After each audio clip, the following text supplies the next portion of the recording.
புதிய வேளாண் சட்டங்களை திரும்பப் பெற வலியுறுத்தி டெல்லியில் போராடும் விவசாயிகளுடன் மத்திய அரசு நடத்திய 11வது கட்ட பேச்சுவார்த்தையும் தோல்வியில் முடிந்தது.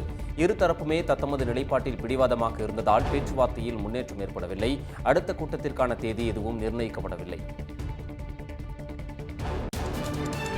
கொரோனா தொற்றால் பாதிக்கப்பட்டுள்ள சசிகலா தெளிவாகவும் சீரான உடல்நிலையோடும் இருப்பதாக அவர் சிகிச்சை பெறும் பெங்களூரு விக்டோரியா மருத்துவமனை தெரிவித்துள்ளது. சசிகலா உடலில் ஆக்சிஜனின் அளவு 75%-இருந்து 98% அதிகரித்திருப்பதாக மருத்துவமனை அறிக்கையில் தெரிவிக்கப்பட்டுள்ளது. சசிகலாவை தனியார் மருத்துவமனைக்கு மாற்றுவதற்கான தடையில்லா சான்றிதழை வழங்க விக்டோரியா மருத்துவமனை நிர்வாகம் மறுத்துள்ளது. இங்கேயே அனைத்து வசதிகளும் இருக்கும்போது வேறு மருத்துவமனைக்கு பரிந்துரைக்க முடியாது என்று விக்டோரியா மருத்துவமனை திட்டவட்டமாக தெரிவித்துள்ளது.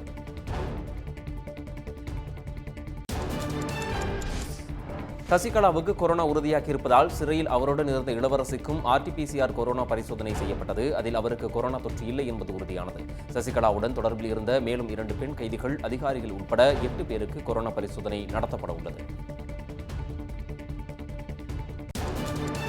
அரசு நிதியை பயன்படுத்தி அதிமுகவிற்கு விளம்பரம் செய்யப்படுவதாக தமிழக தலைமை தேர்தல் அதிகாரி சத்யபிரதா சாகுவிடம் திமுக புகார் அளித்துள்ளது. கடந்த டிசம்பர் முதல் 1000 கோடி ரூபாய் அரசு பணத்தை கட்சி மற்றும் தன்னுடைய விளம்பரத்திற்காக முதலமைச்சர் பழனிசாமி பயன்படுத்தியிருப்பதாக திமுக குற்றம் சாட்டியுள்ளது.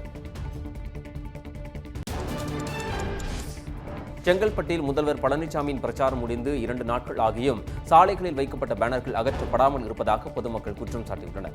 அசம்பாவிதங்கள் நடப்பதற்கு முன்பாக பேனர்களை உடனடியாக அகற்றுமாறு வாகன ஓட்டிகள் கோரிக்கை விடுத்துள்ளனர். ஜெயலலிதா நினைவிடத்தில் இறுதிக்கட்ட பணிகள் குறித்து முதலமைச்சர் எடப்பாடி பழனிசாமி, துணை முதலமைச்சர் ஓ.பன்னீர்செல்வம் ஆய்வு செய்தனர். அருங்காட்சியகம், அறிவுசார் பூங்கா, MGR ஜெயலலிதாவின் விண்கல சிலைகள், நீரூற்றுகள் ஆகியவற்றை இருவரும் பார்வையிட்டனர். ஜெயலலிதா நினைவு மண்டப பணிக்கான தொகை பொதுப்பணித்துறை ஒப்பந்ததாரர்களுக்கு தரப்படாததை கண்டித்து ஆளுநரிடம் மனு அளிக்கப் போவதாக தமிழ்நாடு மணலாரி உரிமையாளர்கள் சங்கங்களின் கூட்டமைப்பு தெரிவித்துள்ளது. கமிஷன் கேட்டு ஒப்பந்த தொகையை பொதுப்பணித்துறை தர மறுப்பதாக அவர்கள் குற்றம் சாட்டியுள்ளனர். ஓசூர் அருகே பாகலூர் சாலையில் உள்ள தனியார் நிதி நிறுவனத்தில் துப்பாக்கி முனையில் 7 கோடி ரூபாய் மதிப்புள்ள தங்க நகைகள் கொள்ளையடிக்கப்பட்டுள்ளன. இந்த கொள்ளையில் 5 பேர் ஈடுபட்டதாக நிதி நிறுவன மேலாளர் புகார் அளித்துள்ளார். ஓசூரில் நடைபெற்ற நகை கொள்ளையில் வடமாநில கொள்ளையர்கள் ஈடுபட்டிருக்கலாம் என காவல்துறையினர் தெரிவித்துள்ளனர். இதனையடுத்து CCTV கேமராவில் பதிவான காட்சிகள் அடிப்படையில் கொள்ளையர்களை காவல்துறையினர் தேடி வருகின்றனர். இலங்கை கடற்படை தாக்குதலில் உயிரிழந்த 4 மீனவர்களையும் உடல்களையும் யாழ்ப்பாண மருத்துவமனையிலிருந்து அவர்களுடைய உறவினர்களிடம் ஒப்படைக்க கோரி உயர்நீதிமன்ற மதுரை கிளையில் வழக்கு தொடரப்பட்டுள்ளது. இது தொடர்பாக தங்கச்சி மடத்தைச் சேர்ந்த நல்லத்தம்பி என்பவர் தாக்கல் செய்துள்ள மனு விரைவில் விசாரணைக்கு வரும் என்று எதிர்பார்க்கப்படுகிறது. தமிழக மீனவர்கள் 4 பேரை கொன்ற இலங்கை கடற்படை மீது நடவடிக்கை எடுக்க கோரி நாளை மறுநாள் முதல் தொடர் உண்ணாவிரத போராட்டத்தில் ஈடுபட போவதாக மீனவர் சங்கம் அறிவித்துள்ளது. இலங்கை கடற்படை மீது கொலை வழக்கு பதிவு செய்ய வேண்டும் என்றும் அவர்கள் வலியுறுத்தியுள்ளனர். தமிழக மீனவர்கள் 4 பேரையும் காக்க தவறிய மத்திய அரசை குற்றவாளி என்று மதிமுக பொதுச் செயலாளர் வைகோ சாடியுள்ளார். இலங்கை கடற்படை மீது கொலை வழக்கு பதிவு செய்து விசாரணை நடத்த மத்திய அரசால் மட்டுமே முடியும் என்று கூறியுள்ளவர் தற்போதைய மத்திய அரசு மீது இலங்கைக்கு துளியும் அச்சமில்லை என்று விமர்சித்துள்ளார். சென்னை மதுரவாயல் வாலாஜாஸ் நெடுஞ்சாலையில் உள்ள 2 சுங்கச்சாவடிகளிலும் 50% கட்டணம் மட்டுமே வசூலிக்க வேண்டும் என்ற உத்தரவை மார்ச் 11ஆம் தேதி வரை உயர்நீதிமன்றம் நீட்டித்துள்ளது. 6 வழி சாலையாக மாற்றப்பட இருப்பதால் 4 வழிச்சாலையை மீண்டும் போட்டால் நஷ்டம் ஏற்படும் என்று நெடுஞ்சாலைத்துறை வாதிடுகிறது. நர்சிங் செமஸ்டர் தேர்வை புத்தகத்தை பார்த்து எழுத அனுமதி அளிக்க வேண்டும் என வலியுறுத்தி புதுச்சேரி மத்திய பல்கலைக்கழகம் முன்பு 200க்கும் மேற்பட்ட நர்சிங் கல்லூரி மாணவ மாணவிகள் தர்ணா போராட்டத்தில் ஈடுபட்டுள்ளனர். கல்லூரி துவங்கி 1 மாதத்திற்குள் தேர்வு வைப்பதால் தேர்வு எழுதுவது சிரமம் என்று மாணவர்கள் குற்றம் சாட்டியுள்ளனர். புதுச்சேரியில் அரசு பள்ளி மாணவர்களுக்கு மருத்துவ படிப்பில் 10% இடஒதுக்கீடு வழங்க வகை செய்யும் மசோதாவுக்கு உடனே ஒப்புதல் வழங்குமாறு மத்திய அரசை திமுக தலைவர் மு.க.ஸ்டாலின் கேட்டுக் கொண்டுள்ளார். மத்திய அரசின் நிலைப்பாட்டால் தமிழகத்தில் அரசு பள்ளி மாணவர்களுக்கான 7.5% இடஒதுக்கீட்டிற்கு ஆபத்து வந்துவிடக்கூடாது என்றார் அவர். சீனாவில் மருத்துவம் பயிலும் சுமார் 25,000 இந்திய மாணவர்கள் சீனா திரும்ப முடியாததால் எதிர்காலம் குறித்து கவலை அடைந்துள்ளனர். ஆன்லைனில் மருத்துவ தேர்வுகள் நடத்துவதை தேசிய மருத்துவ ஆணையம் அங்கீகரிக்காததால் மாணவர்களின் எதிர்காலம் கேள்விக்குறியாகியுள்ளது. வெளிநாட்டு மாணவர்களுக்கு சீனா விதித்துள்ள தடை நீடிப்பதற்கு இதற்கு காரணம். குடியரசு தினத்தன்று கிராம சபை கூட்டங்களை நடத்துவதா வேண்டாமா என்பது குறித்து இன்னும் முடிவெடுக்கவில்லை என்று சென்னை உயர்நீதிமன்றத்தில் தமிழக அரசு தெரிவித்துள்ளது. இது தொடர்பாக திமுக மற்றும் மக்கள் நீதி மய்யம் சார்பில் தாக்கல் செய்யப்பட்ட மனுக்கள் மீதான விசாரணையின் போது கூட்டங்களை நடத்துவது குறித்து முன்கூட்டியே அறிவிக்கப்படும் என்று அரசு கூறியுள்ளது. பல கொலை வழக்குகளில் சிக்கியவர்களும் கேடிகளும் பாரதிய ஜனதாவில் சேர்வது ஒரு ஆபத்தான போக்கு என்று திராவிடர் கழக தலைவர் கி வீரமணி கண்டித்துள்ளார். தார்மீகம் பேசும் பாரதிய ஜனதாவின் தரம் எந்த நிலையில் இருக்கிறது என்பதற்கு இவையெல்லாம் மிக முக்கியமான எடுத்துக்காட்டு என்று அவர் குறிப்பிட்டுள்ளார். நடிகரும் மக்கள் நீதி மய்ய தலைவருமான கமல்ஹாசன் காலில் அறுவை சிகிச்சை முடிந்து மருத்துவமனையிலிருந்து டிஸ்சார்ஜ் செய்யப்பட்டுள்ளார். சென்னை பட்டினப்பாக்கத்தில் அவர் தங்கியுள்ள தனியார் நட்சத்திர விடுதியில் ஆரத்தி எடுத்து அவருக்கு உற்சாக வரவேற்பு அளிக்கப்பட்டது. பேரறிவாளன் விடுதலை தொடர்பாக முடிவெடுப்பதற்கு தமிழக ஆளுநருக்கு உச்சநீதிமன்றம் ஒரு வார கால அவகாசம் வழங்கியுள்ளது. இந்த வழக்கு 2 வாரங்களுக்கு பிறகு மீண்டும் விசாரணைக்கு எடுத்துக் கொள்ளப்படுகிறது. பேரறிவாளன் உள்ளிட்ட 7 பேரை விடுவிக்கும் தமிழக அரசின் பரிந்துரை 2 ஆண்டுகளுக்கு மேலாக ஆளுநரிடம் நிலுவையில் இருப்பது குறிப்பிடத்தக்கது. பிரபல மதபோதகர் பால் தினகரனுக்கு சொந்தமான இடங்களில் 3வது நாளாக வருமான வரித்துறை அதிகாரிகள் சோதனை நடத்தி வருகின்றனர். சென்னை, கோவை, காருண்யா பல்கலைக்கழகம் உள்ளிட்ட இடங்களில் சோதனை தொடர்கிறது.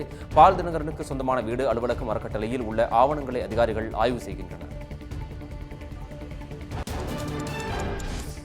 தாம்பரத்தில் நியாய விலைக் கடையில் பயோமெட்ரிக் முறை வேலை செய்யாததால் பொருட்கள் வாங்க வந்த பெண்கள், முதியோர் உள்ளிட்ட அனைவரும் 3 மணி நேரம் காத்திருக்க நேரிட்டது. குடும்பத் தலைவராக பெரும்பாலும் முதியவர்களே இருப்பதால் அவர்களின் கைரேகைகளை சர்வர் எளிதில் எடுப்பதில்லை என்று ஊழியர்கள் கூறுகின்றனர். கலைஞரோடு தம்மை ஒப்பிட்டு முதலமைச்சர் பழனிசாமி பேசியிருப்பதற்கு முரசொலியில் கடும் கண்டனம் தெரிவிக்கப்பட்டுள்ளது. பழனிசாமி அவர்களே தரத்தோடு பேசுவீர் என்ற தலைப்பில் வெளியாகியுள்ள கட்டுரையில் தகுதிக்கு மீறிய பதவி கிடைத்தால் கூட சிலரது குணம் மாறுவது இல்லை என்று விமர்சிக்கப்பட்டுள்ளது. நாகை மாவட்ட வேதாரண்யம் அடுத்த கோடியக்கரை கடற்கரை பகுதிகளில் அரிய வகை ஆலிவ் ட்ரில்லி ஆமைகள் 25க்கும் மேல் இறந்து கரை ஒதுங்கியுள்ளது. முட்டையிடுவதற்காக கரைக்கு வரும்போது மீன் வலையில் சிக்கியும் படகு இன்ஜின் விசிறியில் அடிபட்டும் ஆமைகள் உயிரிழப்பதாக வனவிலங்கு ஆர்வலர்கள் தெரிவிக்கின்றனர். திருப்பூர் மாவட்டம் பல்லடத்தில் 24 மணி நேர மது விற்பனையை கண்டித்து மதிமுகவைச் சேர்ந்த ரவிச்சந்திரன் மதுவாட்டில் மாலை அணிந்து ஊராட்சி ஒன்றிய கூட்டத்திற்கு வந்தார். பல்லடம் பகுதிகளில் சட்டவிரோதமாக நடைபெற்று வரும் மது விற்பனையை உடனடியாக தடுக்க அவர் வலியுறுத்தினார். தாம்பரத்தில் தீ செயலியை வாகன ஓட்டிகளுக்கு தீயணைப்புத் துறையினர் அறிமுகம் செய்தனர். தீ விபத்து ஏற்படும் பகுதிக்கு விரைவாக செல்ல உதவியாக இந்த செயலி உருவாக்கப்பட்டுள்ளது. தீ செயலியை கூகுள் பிளே ஸ்டோரில் பதிவிறக்கம் செய்து பெயர், முகவரிகளை பதிவு செய்து கொண்டு அவசர தேவைக்கு அழைக்கலாம். செங்கல்பட்டில் மத்திய போதைப்பொருள் கடத்த தடுப்பு பிரிவு போலீசாரின் நடவடிக்கையால் 46 கிலோ போதைப்பொருள் சிக்கியது. கிரைண்டர், மிக்சி போன்ற வீட்டு உபயோகப் பொருட்களில் மறைத்து வைக்கப்பட்டிருந்த போதைப் பொருட்களை அவர்கள் பறிமுதல் செய்தனர். இது தொடர்பாக 2 பேர் கைது செய்யப்பட்டுள்ளனர். குடியரசு தினத்தன்று சென்னையில் மெரினா கடற்கரையில் வழக்கமாக நடத்தப்படும் கலை நிகழ்ச்சிகள் ரத்து செய்யப்படுவதாக தமிழக அரசு அறிவித்துள்ளது. சுதந்திர போராட்ட வீரர்களுக்கு அவர்களின் வீடுகளுக்கே மாவட்ட ஆட்சியர்கள் சென்று மரியாதை செய்வார்கள் என்றும் தெரிவிக்கப்பட்டுள்ளது. ஸ்டெர்லைட் ஆலை வழக்கில் சென்னை உயர்நீதிமன்றம் அளித்த தீர்ப்பில் தமிழக அரசை விமர்சித்தும் சாடியும் இருக்கும் கருத்துக்களை நீக்க கோரிய தமிழக அரசின் மனுவை உச்சநீதிமன்றம் விசாரணைக்கு ஏற்றுக்கொண்டுள்ளது. பிரதான வழக்குடன் சேர்த்து இந்த மனு விசாரிக்கப்படும் என்று உச்சநீதிமன்றம் தெரிவித்துள்ளது. ஸ்டெர்லைட் வழக்கை முன்கூட்டி விசாரிக்க வேண்டும் என்ற வேதாந்தா நிறுவனத்தின் கோரிக்கையை உச்சநீதிமன்றம் நிராகரித்துள்ளது. இடைக்கால பராமரிப்பு பணிக்காக ஆலையை திறக்க அனுமதிக்க முடியாது என்ற முந்தைய உத்தரவை பரிசீலனை செய்ய வேண்டும் என்ற கோரிக்கையையும் நீதிபதிகள் ஏற்க மறுத்துள்ளனர். சென்னை அருகே காட்டுப்பள்ளியில் உள்ள அதானி துறைமுக விரிவாக்கம் குறித்து மீனவ கிராம மக்களிடம் திமுக சுற்றுச்சூழல் அணி சார்பில் கருத்து கேட்பு கூட்டம் நடத்தப்பட்டுள்ளது. அப்போது அதானி துறைமுகம் விரிவாக்கத்தால் மீன்வளம் அழிந்து வாழ்வாதாரம் கேள்விக்குறியாகும் நிலை ஏற்படும் என்று மீனவ கிராம மக்கள் அச்சம் தெரிவித்துள்ளனர். சென்னை கொளத்தூரில் சிறுவர் பூங்கா, கோவில் குளம், குழந்தைகள் நல்வாழ்வு மையம் ஆகியவற்றை மேம்படுத்துவதற்கான பணிகளை திமுக தலைவர் மு க ஸ்டாலின் துவக்கி வைத்தார். பள்ளி, கல்லூரி மாணவ மாணவிகளுக்கு கல்வி உதவித் தொகையையும் நோயாளிகளுக்கு மருத்துவ உதவியையும் அவர் வழங்கினார். சென்னை ராஜீவ்காந்தி அரசு மருத்துவமனையில் உள்ள கொரோனா தடுப்பூசி மையத்தில் தமிழக சுகாதாரத்துறை அமைச்சர் விஜயபாஸ்கர் கோவாக்சின் தடுப்பூசியை செலுத்திக் கொண்டார். சுகாதார பணியாளர்களுக்கு நம்பிக்கை ஏற்படுத்தும் நோக்கில் தடுப்பூசி போட்டுக் கொண்டதாக அவர் தெரிவித்தார். நாகையில் தமிழக அரசின் பொங்கல் பரிசு பெட்டகம் வழங்க தொழிலாளர்களிடம் டோக்கன் கொடுத்து 50 ரூபாய் கட்டாய வசூலில் ஈடுபட்டதாக புகார் வந்துள்ளது. அதிமுக நிர்வாகி பெயர் அச்சிடப்பட்ட டோக்கன் சமூக வலைதளங்களில் பரவி வருவதை அடுத்து அவரது அலுவலகத்தை முற்றுகையிட்டு பாதிக்கப்பட்டவர்கள் வாக்குவாதத்தில் ஈடுபட்டனர். சிதம்பரம் அண்ணாமலை பல்கலைக்கழகத்தில் ராஜமுத்தையா மருத்துவக் கல்லூரியில் கல்வி கட்டணத்தை குறைக்க வலியுறுத்தி மாணவர்கள் 45வது நாளாக போராட்டத்தை தொடர்கின்றனர். இதையடுத்து மறு அறிவிப்பு வரும் வரை கல்லூரி காலவரையின்றி மூடப்படும் என்று அறிவிக்கப்பட்டுள்ளது. அத்துடன் கல்லூரி விடுதிகளை காலி செய்யுமாறு மாணவர்களுக்கு உத்தரவிடப்பட்டுள்ளது. பழனியில் ஆதார் அட்டையில் திருத்தம் செய்வதற்காக தலைமை தபால் நிலையத்தில் ஏற்பாடு செய்யப்பட்டுள்ளதை அடுத்து அதிகாலை முதலே ஏராளமானவர்கள் குவிந்தனர். முதியவர்கள், மாற்றுத்திறனாளிகள் நீண்ட வரிசையில் காத்திருக்க வேண்டியுள்ளதால் கூடுதல் சேவை மையங்களை திறக்க வேண்டும் என கோரிக்கை எழுந்துள்ளது. திருப்பரங்குன்றம் முருகன் கோயில் உண்டியலில் 26,91,437 ரூபாய், 120 கிராம் தங்கம் மற்றும் 1 கிலோ வெள்ளியை பக்தர்கள் காணிக்கையாக செலுத்தியுள்ளனர். கோயில் துணை ஆணையர் ராமசாமி, கண்காணிப்பாளர்கள் அங்கையர்கண்ணி, கர்ணன் ஆகியோர் முன்னிலையில் உண்டியல் காணிக்கை எண்ணப்பட்டன. பனிமூட்டம் காரணமாக சென்னை விமான நிலையத்திலிருந்து புறப்படும் 12 விமானங்கள், சென்னைக்கு வரும் 4 விமானங்கள் என மொத்தம் 16 விமானங்கள் தாமதமாக இயக்கப்பட்டன. 2 விமானங்கள் பெங்களூருக்கு திருப்பிவிடப்பட்டன. பனிமூட்டம் விலகிய பிறகு நிலைமை சீரடைந்தது. அடுத்து வரும் 24 மணி நேரத்திற்கு தமிழகத்தின் உள் மாவட்டங்களில் ஓரிரு இடங்களில் லேசான மழை பெய்யக்கூடும். ஏனைய மாவட்டங்கள் மற்றும் புதுவை, காரைக்கால் பகுதிகளில் வறண்ட வானிலையை நிலவக்கூடும். சென்னை மற்றும் புறநகர் பகுதிகளில் வானம் மேகமூட்டத்துடனும் காணப்படும். மழைநீரில் அடித்து வரப்பட்ட முகக்கவசங்கள் ஆழ்கடலில் மாசு ஏற்படுத்தியுள்ளதாக ஆழ்கடல் நீச்சல் வீரர்கள் தெரிவித்துள்ளனர். இது தொடர்பாக ஆழ்கடல் பயிற்சியாளர் அரவிந்த் தருண்ஸ்ரீ என்பவர் ஆழ்கடலில் நீச்சல் செய்தபோது பதிவு செய்த காட்சிகளை வெளியிட்டுள்ளார். கொரோனா வைரஸ் பரவல் காரணமாக யுபிஎஸ்சி தேர்வு எழுத முடியாமல் போன கடைசி வாய்ப்பு உள்ளவர்களுக்கு கூடுதலாக எந்த வாய்ப்பும் வழங்கப்படாது என்று உச்சநீதிமன்றத்தில் மத்திய அரசு தெரிவித்துள்ளது. இதற்குரிய பிரமாண பத்திரம் தாக்கல் செய்ய அவகாசம் தருமாறு மத்திய பணியாளர் மற்றும் பயிற்சித்துறை கோரியுள்ளது. விவசாயிகள் விவகாரத்தில் மத்திய அரசு பிடிவாதமாக இருப்பது அதிர்ச்சி அளிப்பதாக காங்கிரஸ் தலைவர் சோனியா காந்தி தெரிவித்துள்ளார். கட்சியின் செயற்குழு கூட்டத்தில் பேசியவர், பாதுகாப்புத்துறையின் முக்கிய விவகாரங்கள் தனிநபருக்கு முன்கூட்டியே தெரிந்திருப்பது தொடர்பாக மத்திய அரசு மௌனம் காப்பது ஏன் என்றும் அவர் கேள்வி எழுப்பினார். எதிர்வரும் ஜூன் மாதத்திற்குள் காங்கிரஸ் கட்சிக்கு புதிய தலைவர் தேர்தல் நடத்தப்பட்டுவிடும் என்று அக்கட்சியின் பொதுச் செயலாளர் வேணுகோபால் தெரிவித்துள்ளார். காங்கிரஸ் செயற்குழு கூட்டத்திற்கு பின்னர் பேசியவர், காங்கிரஸ் சரிவில் இருந்து மீண்டு விரைவில் வரும் என்றார். மேற்குவங்க வனத்துறை அமைச்சர் ராஜீவ் பானர்ஜி தனது பதவியை திடீரென ராஜினாமா செய்துள்ளார். இந்த முடிவுக்கு அவர் எந்த காரணத்தையும் குறிப்பிடவில்லை. கடந்த ஒரு மாதத்தில் மம்தா பானர்ஜி அரசிலிருந்து ராஜினாமா செய்த 3வது அமைச்சர் ராஜீவ் பானர்ஜி ஆவார். ட்விட்டர் சமூக வலைதள சேவையில் மீண்டும் வெரிஃபிகேஷன் துவங்கப்பட்டிருக்கிறது. அதன்படி குறிப்பிட்ட பகுதியில் இருக்கும் ஃபாலோயர்கள் எண்ணிக்கையை கருத்தில் கொண்டு வெரிஃபிகேஷன் வழங்கப்படும். பயன்பாட்டில் இல்லாத, முழுமை பெறாத ட்விட்டர் கணக்குகளின் வெரிஃபிகேஷன் நீக்கப்படும். தாய்லாந்து ஓபன் பேட்மிண்டன் போட்டியில் கலப்பு இரட்டையர் பிரிவில் இந்தியாவைச் சேர்ந்த சாய்ராஜ் அஸ்வினி இணை அரையிறுதிக்கு முன்னேறியுள்ளது. காலிறுதியில் மலேசியாவின் கோ லியூ சான்பேங் இணையை 18-21, 24-22, 22-20 என்ற செட் கணக்கில் இந்திய இணை வீழ்த்தியது. ஆஸ்திரேலிய தொடரை முடித்துக் கொண்டு சென்னை திரும்பிய கிரிக்கெட் வீரர் வாஷிங்டன் சுந்தருக்கு விமான நிலையத்தில் உற்சாக வரவேற்பு அளிக்கப்பட்டது. 4வது டெஸ்ட் போட்டியில் களம் கண்ட வாஷிங்டன் சுந்தர் பேட்டிங் மற்றும் பந்துவீச்சில் கலக்கி இந்திய அணியின் சரித்திர சாதனைக்கு வித்திட்டார். சிட்னி டெஸ்ட் போட்டியில் இனவெறி தாக்குதல் நடந்தபோது விரும்பினால் ஆட்டத்தை விட்டு வெளியேறலாம் என கள நடுவர் கூறியதாக இந்திய வீரர் சிராஜ் தெரிவித்துள்ளார். ஆனால் கேப்டன் ரஹானேவோ தவறு செய்யாமல் நீங்கள் ஏன் வெளியேற வேண்டும் என கேட்டதாகவும் அவர் குறிப்பிட்டுள்ளார். உலக அளவில் பெரும் எதிர்பார்ப்பை உருவாக்கியுள்ள ரெசிடென்ட் எவில் வில்லேஜ் வீடியோ கேமின் டெமோ வெளியாகியுள்ளது. இதன் முழு பகுதி மே மாதம் வெளியாகும் என்றும் தற்போது வெளியிடப்பட்டுள்ள டெமோ வீடியோ கேம் விளையாட்டின் முறை குறித்து தெரிந்து கொள்வதற்காக வெளியிடப்பட்டது என்றும் தெரிவிக்கப்பட்டுள்ளது. ஜேம்ஸ் பாண்ட் நடிப்பில் உருவாக்கியுள்ள நோ டைம் டு டை திரைப்படத்தின் வெளியீட்டு தேதி மீண்டும் தள்ளி வைக்கப்பட்டுள்ளது. ஏற்கனவே ஏப்ரல் 2ஆம் தேதி வெளியாகும் என அறிவிக்கப்பட்டிருந்த இந்த திரைப்படம் அக்டோபர் 8ஆம் தேதி வெளியாகும் என அறிவிக்கப்பட்டுள்ளது. யோகி பாபு நடிக்கும் பொம்மை நாயகி என்ற புதிய படத்தை இயக்குநர் பாரஞ்சித் தயாரிக்கிறார். அறிமுக இயக்குநர் ஷான் இயக்கும் இந்த படத்தில் நடிக்கும் மற்ற நடிகர் நடிகைகள் குறித்த தகவல்கள் விரைவில் வெளியாகும் என்று எதிர்பார்க்கப்படுகிறது. நடிகர் தனுஷ் தனது ட்விட்டர் பக்கத்தின் பயோவில் அசுரன் ஆக்டர் என்று மாற்றியிருக்கிறார்.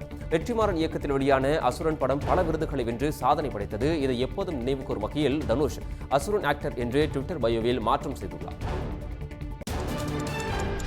KGF 2 படத்தை தொடர்ந்து பிரசாந்த் நீல் இயக்கும் சலார் படத்தில் வில்லனாக நடிக்க விஜய் சேதுபதியுடன் பேச்சுவார்த்தை நடைபெற்று வருவதாக கூறப்படுகின்றது. பிரபாஸ் நாயகனாக நடிக்கும் இந்த படத்தின் முதல் தோற்றும் அண்மையில் வெளியாகி ரசிகர்களிடையே வரவேற்பை பெற்றது குறிப்பிடத்தக்கது. யோகி பாபு, கருணாகரன் மற்றும் சுனேனா இணைந்து நடித்துள்ள ட்ரிப் திரைப்படம் பிப்ரவரி மாதம் 5ஆம் தேதி வெளியாகிறது. பிரவீன் நாயகனாக நடித்துள்ள இந்த படத்தில் நாயகியாக சுனேனா நடித்துள்ளார். டெனிஸ் மஞ்சுநாத் இப்படத்தின் மூலம் இயக்குநராக அறிமுகமாகிறார். ரவிக்குமார் இயக்கத்தில் சிவகார்த்திகேயன் நடிக்கும் அயலான் திரைப்படத்தின் படப்பிடிப்பு இம்மாத இறுதிக்குள் நிறைவடையும் என்று தகவல் வெளியாகியுள்ளன. கொரோனா காரணமாக கடந்த ஆண்டு முழுவதும் படப்பிடிப்பு நடைபெறாததால் இந்த காலதாமதம் ஏற்பட்டதாக கூறப்படுகிறது. அயலான் படப்பிடிப்பின் போது நடிகர் சிவகார்த்திகேயன் அதிக அளவில் உதவி புரிந்ததாக நடிகை ரகுல் பிரீத் சிங் தெரிவித்துள்ளார். தன்னை சுற்றியிருக்கும் அனைவரையும் மகிழ்ச்சியாக வைத்துக் கொள்பவர் சிவகார்த்திகேயன் என அவர் புகழாரம் சூட்டியுள்ளார். பாலிவுட் நடிகை திஷா படானிக்கு மர்ம நபர்கள் தொலைபேசி மூலம் கொலை மிரட்டல் விடுத்திருப்பது பரபரப்பை ஏற்படுத்தியுள்ளது. காவல்துறை விசாரணையில் மர்ம அழைப்பு பாகிஸ்தானில் இருந்து வந்திருப்பது தெரியவந்துள்ளதாக கூறப்படுகிறது. அமெரிக்காவில் இசைக்கு ஏற்ப நடனமாடும் ரோபோக்கள் மக்கள் மத்தியில் பிரபலமாக்கி வருகின்றன. பால்தம் நகரில் உள்ள தனியார் நிறுவனம் ஒன்று இந்த வகை ரோபோக்களை தயாரித்து வருகிறது. இசையின் ஓசைக்கு ஏற்ப இந்த ரோபோக்கள் நடனமாடின. ஈராக்கில் அடுத்தடுத்து நடைபெற்ற வெடிகுண்டு தாக்குதலில் 32 பேர் உயிரிழந்தனர். தலைநகர் பாக்தாத்தில் உள்ள மார்க்கெட்டிற்குள் நுழைந்த 2 பேர் தங்கள் உடலில் மறைத்து வைத்திருந்த வெடிகுண்டுகளை வெடிக்க செய்ததில் மக்கள் அலறி அடித்து ஓடினர். இங்கிலாந்தில் கொட்டி வரும் கனமழையால் முக்கிய நகரங்கள் வெள்ளக்காடாய் காட்சியளித்தன. அல் ஜசீரா உள்ளிட்ட நகரங்களில் குடியிருப்பு பகுதிக்குள் வெள்ள நீர் புகுந்தது. கனமழையில் சிக்கியவர்களை அந்நாட்டின் பேரிடர் மீட்புப் படையினர் பத்திரமாக காப்பாற்றி வருகின்றனர். அமெரிக்க மக்கள் அனைவரும் அடுத்த 100 நாட்களுக்கு தவறாமல் முகக்கவசம் அணிய வேண்டும் என்று அதிபர் ஜோ பைடன் வேண்டுகோள் விடுத்துள்ளார். அவர் பொறுப்பேற்ற முதல் நாளிலேயே புதிதாக 1,85,774 பேருக்கு தொற்று உறுதியானதால் அவர் இந்த வேண்டுகோளை முன்வைத்துள்ளார். புயல் எதிரொலியாக பிரிட்டனில் கொட்டி வரும் கனமழையால் வடகிழக்கு நகரங்கள் வெள்ளத்தில் வதக்கின்றன. அலின் என்ற நதியில் கரை புரண்டோடு வெள்ளம் நார்த்விச், வாரிங்டன், ரூத்தின் ஆகிய நகரங்களுக்குள் புகுந்துள்ளது. ஈராக் தலைநகர் பாக்தாதில் 32 பேரை பலிகொண்ட தீவிரவாத தாக்குதலுக்கு IS அமைப்பு பொறுப்பேற்றுள்ளது. கடந்த 2 ஆண்டுகளாக பாக்தாதில் தீவிரவாத தாக்குதல் எதுவும் நடைபெறாத நிலையில் தற்போது வெடிகுண்டு தாக்குதல் நடத்தப்பட்டுள்ளது. இந்தோனேஷியாவில் ஏற்பட்ட விமான விபத்தில் உயிரிழந்தவர்களுக்கு அவர்களின் உறவினர்கள் அஞ்சலி செலுத்தினர். படகில் சென்ற உறவினர்கள் கடலில் பூக்களை தூவி இறந்தவர்களுக்கு மரியாதை செலுத்தினர். உயிரிழந்த 62 பேரின் உடல்களும் கிடைக்காததால் கடலில் பூக்களை தூவி அஞ்சலி செலுத்தப்பட்டது. பிரேசில் நாட்டின் ரியோ டி ஜெனீரோவில் ஆண்டுதோறும் நடைபெறும் பாரம்பரிய கலை விழா இந்த ஆண்டு நடைபெற வாய்ப்பில்லை என்று அதிகாரிகள் தெரிவித்துள்ளனர். அந்நாட்டில் 2வது அலை கொரோனா பரவி வருவதை அடுத்து இந்த முடிவு எடுக்கப்பட்டுள்ளதாக தெரிவிக்கப்பட்டுள்ளது. அமெரிக்காவின் நியூ ஹாம்ஸ்டர் பகுதியில் பெய்து வரும் கடும் பனிப்பொழிவு காரணமாக அங்குள்ள மலைப்பகுதியில் வெள்ள வெளியேறென காட்சியளிக்கின்றன. மரங்கள், பாறைகள், பாதைகள் அனைத்தும் பனிப்போர்த்தி நிலையில் காணப்படுகின்றன.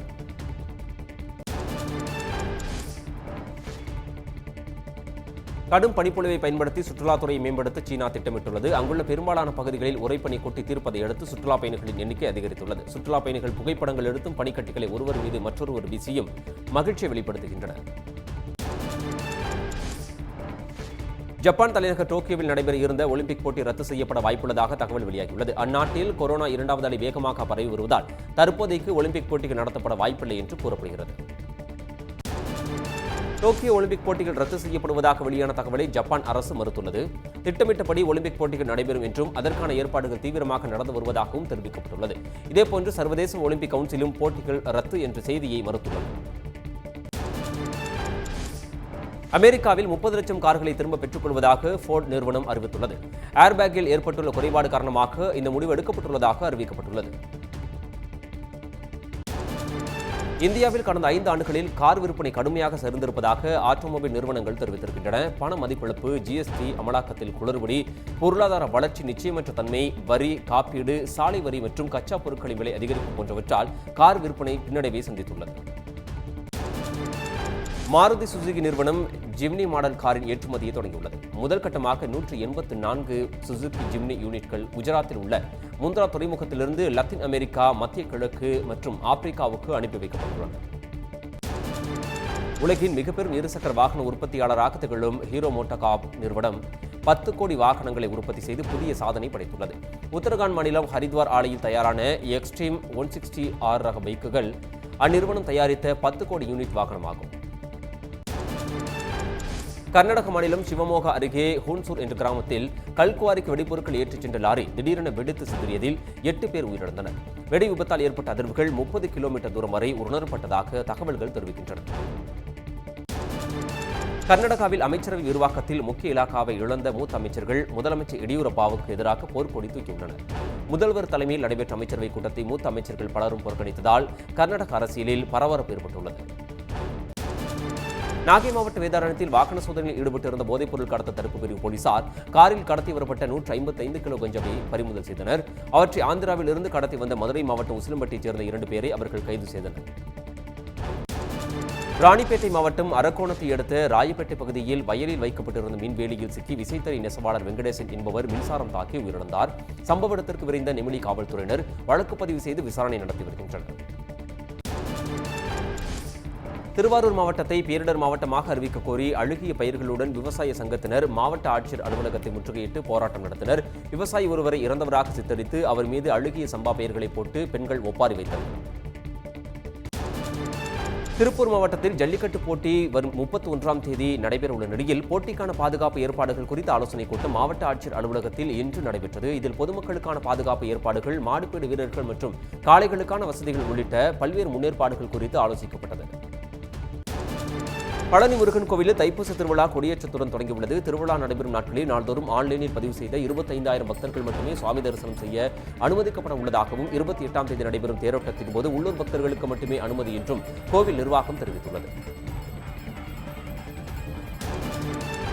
மயிலாடுதுறை மாவட்டம் சீர்காழியில் உள்ள பழமை வாய்ந்த புற்றடி மாரியம்மன் ஆலயத்தில் தேர் திருவிழா கோலாகலமாக நடைபெற்றது. திருவிழாவில் 500க்கும் மேற்பட்ட பெண்கள் பால் குடம் எடுத்தும் 300க்கும் மேற்பட்ட பக்தர்கள் காவடி எடுத்தும் புற்றடி மாரியம்மனை வழிபட்டனர். தமிழகத்தில் சிறந்த காவல் நிலையமாக சேலம் மாநகர டவுன் காவல் நிலையம் B1 தேர்வு செய்யப்பட்டுள்ளது. தூய்மை, வழக்குகளை கையாளும் விதம், பொதுமக்களிடம் அணுகுமுறை உள்ளிட்ட பல்வேறு பிரிவுகளின் கீழ் இந்த காவல் நிலையம் ஆய்வு செய்யப்பட்டு தேர்ந்தெடுக்கப்பட்டது. இதற்கான விருதினை குடியரசு தின விழாவில் முதல்வர் வழங்க உள்ளார். சென்னை கோயம்பேட்டில் இருசக்கர வாகனத்தில் சென்று கொண்டிருந்த தனியார் நிறுவன ஊழியரிடம் மது குடிக்க பணம் கேட்டு மண்டையை உடைத்த சிலம்பரசன், ஆறுமுகம், இளவரசன் ஆகிய 3 பேரையும் போலீஸ் கைது செய்தது. அங்கிருந்த CCTV கேமராவில் பதிவான காட்சியை கொண்டு போலீஸ் நடவடிக்கை எடுத்துள்ளது. சென்னையில் ஆதார் கார்டு, வாக்காளர் அடையாள அட்டை போன்றவற்றை வாங்கித் தருவதாக கூறி 49 லட்சம் ரூபாயை மோசடி செய்த பிரபுசேகர் என்ற இடைத்தரகர் கைது செய்யப்பட்டுள்ளார். அரசு அலுவலகங்களில் இடைத்தரகராக செயல்பட்டு வந்தவர் ஒரே குடும்பத்திடம் வெவ்வேறு காரணங்களை கூறி பல கட்டங்களாக பணத்தை வாங்கியிருப்பதாக விசாரணையில் தெரியவந்துள்ளது. திருப்பூர் மாவட்டம் காங்கேயத்தில் 23 விவசாயிகள் சாகும் வரை போராட்டத்தில் ஈடுபடப் போவதாக கூறி 4வது நாளாக உண்ணாவிரத போராட்டத்தை தொடர்கின்றனர். இது தொடர்பாக பரம்பிக்குளம் ஆழியாறு பாசன திட்டத்தின் கீழ் வெள்ளக்கோவில் கிளை வாய்க்காலுக்கு தண்ணீர் திறந்துவிடக் கோரி சார் ஆட்சியருடனான விவசாயிகள் பேச்சுவார்த்தை தோல்வியடைந்துள்ளது. மதுரையில் டெங்கு காய்ச்சல் வேகமாக பரவி வருவதால் மக்கள் அச்சமடைந்துள்ளனர். கடந்த 20 நாட்களில் 45 பேருக்கு டெங்கு காய்ச்சல் தாக்கியுள்ளதால் டெங்கு காய்ச்சலுக்கு 7 வயது சிறுவன் உயிரிழந்துள்ளதாகவும் தெரிவிக்கப்பட்டுள்ளது. திருவாரூர் மாவட்டத்தில் 4 நாட்களாக ஸ்டாலினின் குரல் என்ற பெயரில் தேர்தல் பிரச்சாரத்தில் ஈடுபட்டுள்ள திமுக நாடாளுமன்ற உறுப்பினர் தயாநிதி மாறன் காட்டூரில் உள்ள கலைஞரின் தாயார் அஞ்சுதம்மாள் நினைவிடத்திற்கு அஞ்சலி செலுத்தினார். பின்னர் பேசியவர் முதலமைச்சர் எடப்பாடி பழனிசாமிக்கு தோல்வி பயம் வந்துவிட்டதாக கூறினார். சட்டப்பேரவைத் தேர்தலுக்கான பிரச்சாரத்துக்காக கோவை செல்லும் முதலமைச்சர் எடப்பாடி பழனிசாமியை வரவேற்க விதிகளை மீறி சாலையின் இருபுறமும் ராட்சத பேனர்கள் வைக்கப்பட்டுள்ளன. இதனால் போக்குவரத்து நெரிசல் ஏற்படுவதுடன் வேறு ஏதேனும் அசம்பாவிதமும் நேரிடுமோ என்று பொதுமக்கள் அச்சம் தெரிவித்துள்ளனர். தூத்துக்குடியில் 13 பேரை காவு வாங்கிய ஸ்டெர்லைட் துப்பாக்கிச்சூடு தொடர்பான 25ஆம் கட்ட விசாரணை பிப்ரவரி மாதம் 15ஆம் தேதி தொடங்கி 19ஆம் தேதி வரை நடைபெறும் என்று ஆணையம் தெரிவித்துள்ளது. இதுவரை மொத்தம் 918 பேருக்கு சம்மன் அனுப்பப்பட்டு 616 பேரிடம் நேரில் விசாரணை நடத்தப்பட்டுள்ளது. இந்திய பங்குச்சந்தைகளில் கடும் வீழ்ச்சி காணப்படுகிறது. மும்பை பங்குச்சந்தையில் சென்செக்ஸ் 746 புள்ளிகள் சரிந்து 48,878 புள்ளிகளில் நடைபெற்றது. தேசிய பங்குச்சந்தையில் 218 புள்ளிகள் குறைந்து நிப்டி 14,371 புள்ளிகளாக உள்ளது. பெட்ரோல் விலை கிடுகிடுவென உயர்ந்து 88 ரூபாயை தாண்டியுள்ளது. இன்று காலை நிலவரப்படி சென்னையில் 1 லிட்டர் பெட்ரோல் 22 காசுகள் அதிகரித்து 88 ரூபாய் 7 பைசாவுக்கு விற்பனை செய்யப்படுகிறது. அதேபோல டீசல் விலை 23 காசுகள் உயர்ந்து 1 லிட்டர் 80 ரூபாய் 90 காசுகளுக்கு விற்பனையாகிறது. சென்னையில் ஆபரண தங்கத்தின் விலை சற்று குறைந்துள்ளது. 1 கிராம் ஆபரண தங்கம் 4,660 ரூபாய்க்கும் 1 சவரன் தங்கம் 37,280 ரூபாய்க்கும் விற்பனை செய்யப்படுகிறது. தெலுங்கானாவில் முதல்வர் சந்திரசேகர ராவின் மகனும் அம்மாநில அமைச்சருமான KT ராமராவ் விரைவில் முதலமைச்சராக பதவியேற்க உள்ளதாக தகவல் பரவி வருகிறது. ஓரிரு மாதங்களில் தெலுங்கானா முதல்வர் பதவியை சந்திரசேகர ராவ் மகனுக்கு விட்டுக் கொடுப்பார் என்று பரவலாக பேசப்படுகிறது. இந்தியாவில் இருந்து மியான்மர், செஷல்ஸ், மொரீசியஸ் உள்ளிட்ட நாடுகளுக்கு கோவிஷீல்டு தடுப்பு மருந்து அனுப்பப்பட்டுள்ளது. மும்பை விமான நிலையத்திலிருந்து சிறப்பு விமானம் மூலமாக இந்த மருந்துகள் அனுப்பி வைக்கப்பட்டன.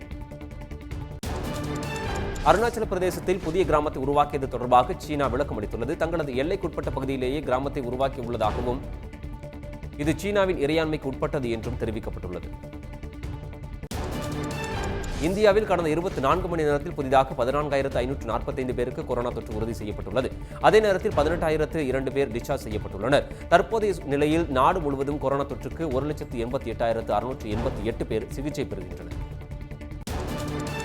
பிரதமரின் வீடு கட்டும் திட்டத்தின் கீழ் நாடு முழுவதும் 1,68,606 புதிய வீடுகள் கட்ட அனுமதி வழங்கப்பட்டுள்ளது. அடுத்த ஆண்டு சுதந்திர தினத்திற்குள் அனைவருக்கும் வீடு என்ற இலக்கை நோக்கி திட்டம் செயல்படுத்தப்படுவதாக மத்திய அரசு கூறியுள்ளது. குடியரசு தினத்தன்று டெல்லிக்கு வெளியே டிராக்டர் பேரணி நடத்தலாம் என்று 3 மாநில காவல்துறை முன்வைத்த யோசனையை விவசாய சங்கங்கள் நிராகரித்துள்ளன. டெல்லிக்கு உள்ளே அமைதியான முறையில் பேரணி நடத்துவதையே விரும்புவதாக அச்சங்கங்கள் திட்டவட்டமாக தெரிவித்துள்ளன. சன் நியூஸ் எதிரொலியால் பட்டுக்கோட்டை பகுதிகளில் ரேஷன் பொருட்கள் வழங்குவதில் தாமதமாவதற்கு காரணமான பயோமெட்ரிக் முறை தற்காலிகமாக நிறுத்தப்பட்டது. பழுதினை சரி செய்யும் வரை பழைய ஸ்மார்ட் கார்டு நடைமுறையை தொடரும் என்று அதிகாரிகள் அறிவித்ததை அடுத்து சன் நியூஸ் தொலைக்காட்சிக்கு பொதுமக்கள் நன்றி தெரிவித்துள்ளனர். உடனுக்குடன் செய்திகளை தெரிந்து கொள்ள சன் நியூஸ் பெல் ஐகானை கிளிக் பண்ணுங்க.